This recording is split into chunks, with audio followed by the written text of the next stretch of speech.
Hello and welcome, I'm Arumba. Thank you for joining me. Let's play some more of our Suicidal AI campaign. Suicidal AI bonuses, excuse me, campaign. So yeah, I don't know. The Portugal AI, man, it's a bit dense. Like, if I were a player, I mean, I am a player, but if I were the player playing Portugal, it's just such an obvious thing. You're at war with these guys. You're not at war with him. You improve relations with Tunis, get military access, land troops over here, a couple provinces away, and then march over together. Like, I just don't understand why that's so hard, you know? Maybe I need to, like, take some programming classes or something so that I can learn exactly how hard it is, but it just seems like it's not a very complicated problem. You know? Like, they're not even trying. They're not even trying to land on the actual target. Not to mention, hold on, let's just talk about this again as well for a second. If you're the AI, and you have 2 forts, and one of them has the capital fort bonus, which means it is a guaranteed level 1 fort, and your only neighbor is your ally, maybe, just maybe, you should mothball the one in your capital, and not the one that's on a distant overseas continent next to an enemy, who has a core on it. Like, just maybe. Maybe it'd be a bad idea to mothball that one. Know what I'm saying? I mean, come on. Don't you think? I mean, if you were the player, would you ever mothball Ceuta and keep the fort of Lisboa on? It's just stupid. It's so dumb. So, I mean, his only opportunity to actually have, like, a quick landing location is gone because he just immediately let it get sieged. Alright, we're going to, looks like we're going almost all the way to negative 100 piety. Sorry, to positive piety, never mind. We're going, excuse me? No, we're going to lack of piety. Is there a negative in front of that? I can't even see the negative. Anyway, that, I believe, is the, yeah, it is a negative. I believe that is because we have the better mod, the better visibility. We're going to top off relations with our neighbors. We're going to try to improve relations with really anyone that's nearby. We're still hoping. No, neither of these guys have allied Navarra. What's up with Navarra? They're a vassal under France. What the hell? Well, that sucks, man. That's horrible, actually, because normally Castile and Aragon, you know, they make up an excuse to fight over Navarra, and without that opportunity, they're going to probably stay friends. I mean, what are they going to fight over? They haven't rivaled each other, have they? They did, but they're not going to just directly attack each other, are they? Aragon's not going to attack Castile when Castile's going to be able to pull in Portugal and England. No way. Even with Naples, like, that'd just be suicide, right? I don't know, man. We're gonna have to do the wait and see program here. Something could happen. We've got our claims along the coast. If anything, any kind of opportunity presents itself, we have no aggressive expansion, and we've got a free diplomat, so we might as well fabricate claims on really everything that we can here. I believe that Sevilla would probably be the best one to have a claim on. There's probably no chance we're gonna be able to get it, but hey, you know, if we've got the diplomat, we've got nothing to spend him on, we might as well get that aggressive expansion ticking down. So I've had a chance to read some of the comments, and yes, I agree that it is doable. Is this the run that it's doable? Probably not. A lot of people in video number 1 were saying that you should just restart until you can get an alliance with both Morocco and Tunis and actually attack Tlemcen. And maybe, but I still feel like the alliance with Morocco is a very, very risky play, because if we were in this war right now, if we had the alliance with Morocco, then all these derpy AI, all 3 of these guys, would just be sitting on my land. So an alliance with Morocco is just incredibly risky. Wait. Oh no, they're just moving. I thought they were like trying to dock or land or something, but no. But no, they wouldn't do that. Well, at the very least, Castile's not very likely to declare war with us while they're currently at war. Portugal continues to train troops, evidently. Why don't we go up there and have a gander? We'll send one boat up that way. We'll send another boat over this way. Bohemia is now the emperor. Hungary has formed a personal union with Austria. Austria will be ruled by the King of Hungary.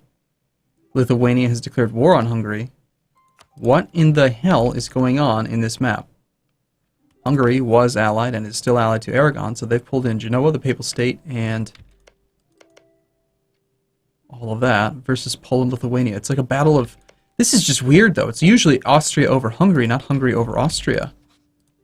This is going to be an interesting little thing here. This could potentially break up the union between Poland and Lithuania.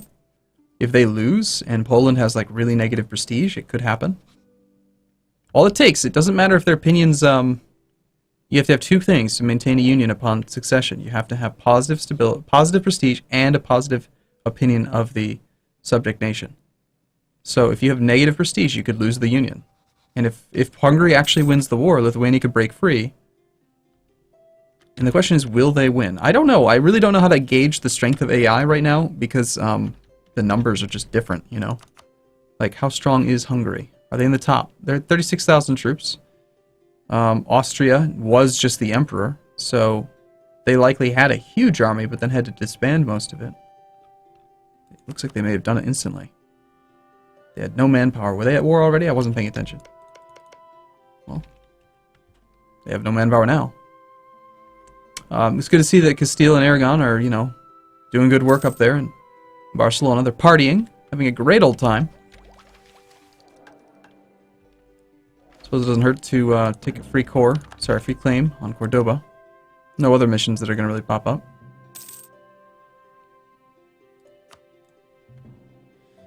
We'll improve relations with England. We'll improve relations with, what in the hell is happening in the Ottomans? Venice? Okay, so Venice had successfully taken over Albania, and now they are at war with the Ottomans. England is in the war, attacking Venice in the Ottoman conquest of Corfu. How is the Ottomans' navy? They have 53 ships. England has 47. Obviously, England's got the heavies. Venice has almost no navy. So I would say that despite these quick occupations here, I think that, yeah, Ottomans are going to win. They're closer. England's just too far away. England's not going to really be able to do anything. Very curious about this war with Hungary.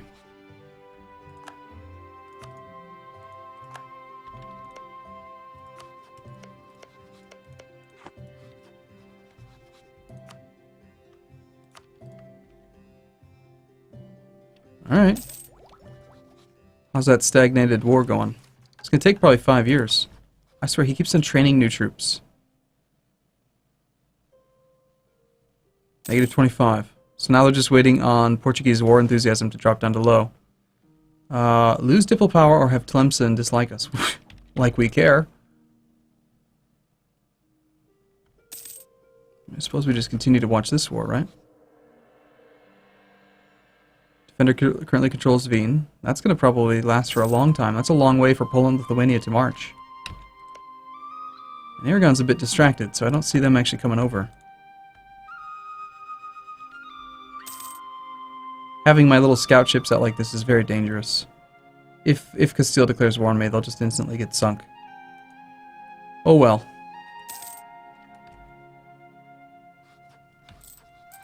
I'm starting to think that we can't really afford to just stay at full maintenance.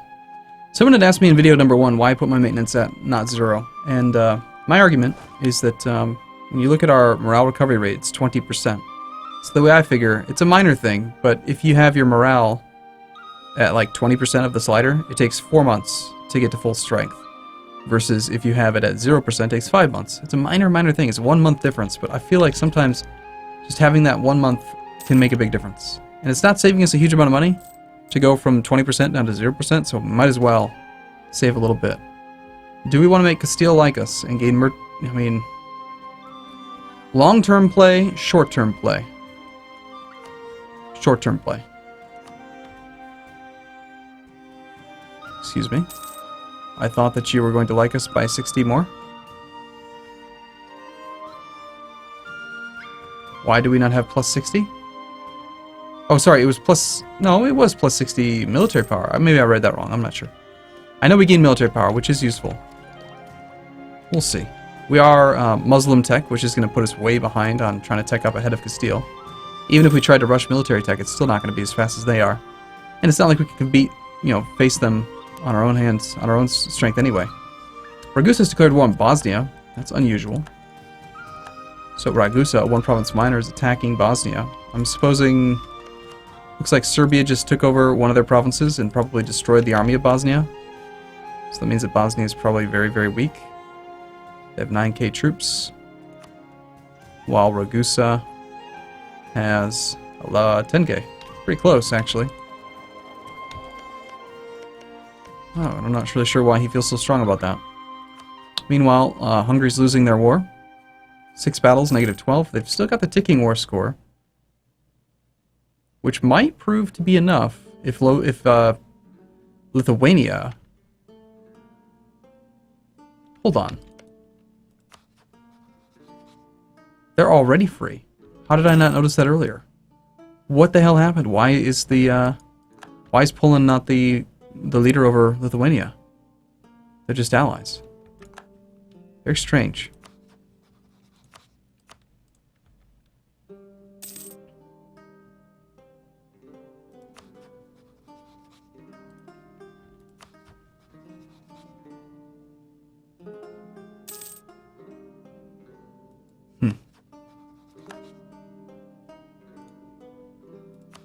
Obviously, the Ottomans have turned their war around. Austria has a new guy, despite the personal union underneath Hungary. Okay, Otto man, how are you feeling about like protecting me? It's gonna come down to, this is the problem. So now that Hungary has a union over Austria, if they win, they're gonna be strong enough that the Ottomans will probably not lose them as a valid rival. And so we're just waiting on the Kara rivalry to break. Castile is the most likely pick, Castile or Aragon. Maybe Venice? Looks like they just ended their war. Yeah, they took back Albania.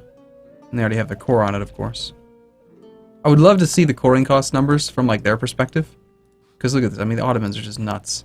They don't start off with the coring cost reduction, but two idea groups in, sorry, 6 ideas after having 2 country ideas unlock. They get that crazy, like minus 33% coring cost. What a dismal war.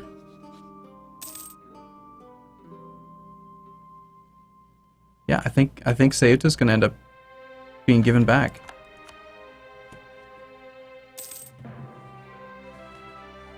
Well, hey, you know what? 10 years later, we're still alive, so that's cool.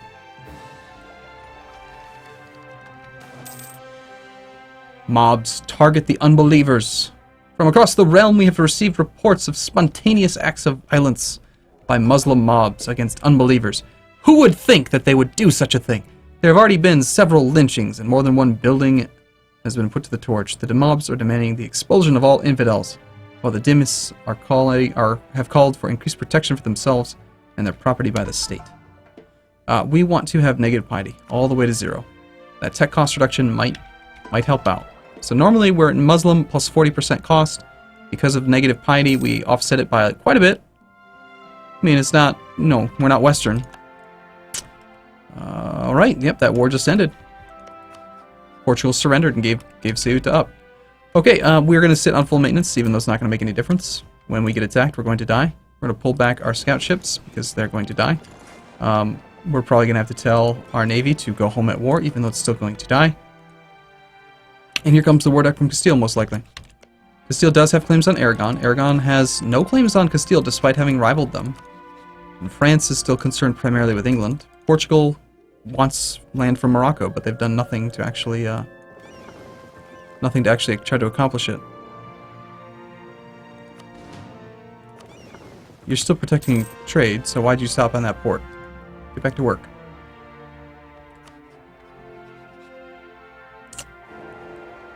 Hesse is now the emperor. This is a very strange campaign. Alright, I'm just sitting here waiting to get killed. And that's okay. You know, I'm up for the challenge. Max relations with England. Who else are you friends with? Portugal and England. So, we'll top off relations with Portugal again. We will continue to top off relations with Aragon occasionally. You are defending in that Austrian succession war. Maybe if we get really lucky, Castile attacks Aragon because Aragon has their troops over here. Should we send one ship over just to scout? How are we doing on aggressive expansion, by the way? We have 12. I'll take away before anything meaningful can happen. Aggressive expansion, yeah, 1.9 per year. It's pretty good. Alright, well, if they're not going to fight over Navarra, And if they're not going to fight each other... I mean, there's still small, itty-bitty, tiny-whiny chance that I could sneak something from them. But relative strength of the Alliance would probably screw me.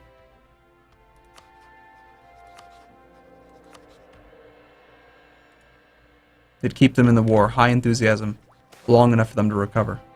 Well, this is a very clear win. Inflation makes no difference at this point. Okay, looks like we actually have a diplomat we can spare on working on the Ottomans. I still don't think that they're ever going to become a viable ally. It's also possible we could,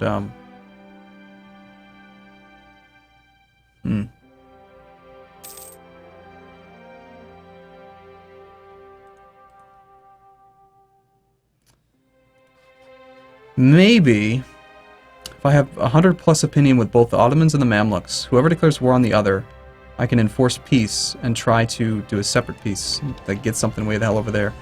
Then again, coring range. We can't core that far anyway, so we can't do anything. We can't create client states, so we can't actually take land that we can't core.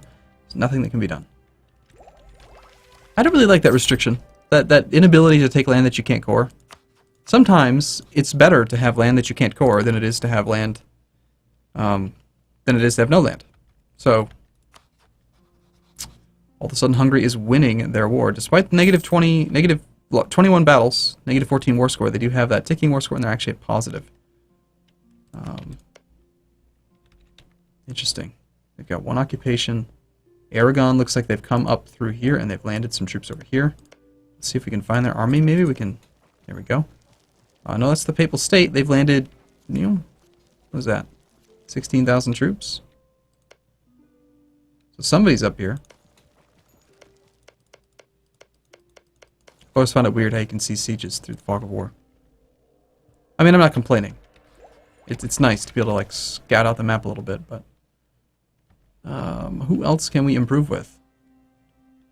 We can try to become friends with maybe... Yeah, let's do the Mamluks. What did I just do? I don't like those. I just wish I could get rid of them. Have them all be open. All the time. Just in a row, you know? Just straight down the list. Just one of each. I don't need to have them segregated by section. Just keep them in the same order every time. And, I know where they are. It's just an idea, man. Suddenly we're losing money. Not much. It's because of the inflation, probably. And we've got claims on pretty much anyone we could ever hope to attack. On the other hand, can we fabricate on you? No, we cannot. We cannot justify trade conflict. We do anything to you. We do have the ability to fabricate on Algarve. So we shall. A beloved heir dies. Thank goodness. Because he's crap. I mean, he's better than our current guy. 2 monarch points. This guy's a 1-3-1. He's got, 5 monarch points. He's like way, way better, but he's still crap. Gain a temple. You don't even have the ability to build temples yet. So you're going to give me a temple in Jabal Tariq. We'll take it. Or do we want a 5-2-5? That's actually pretty damn good leader. 12 monarch points with a low legitimacy. I'll take that. More than a temple. Monarch points could potentially be good. He's quite young, and he's got the weak claim, but we'll see. All right, well, I'm going to take a break here. We'll see. I mean, this is a wait-and-see campaign. We're going to see. So, all right, thanks for watching, everyone. I'll see you again soon. See you in a bit.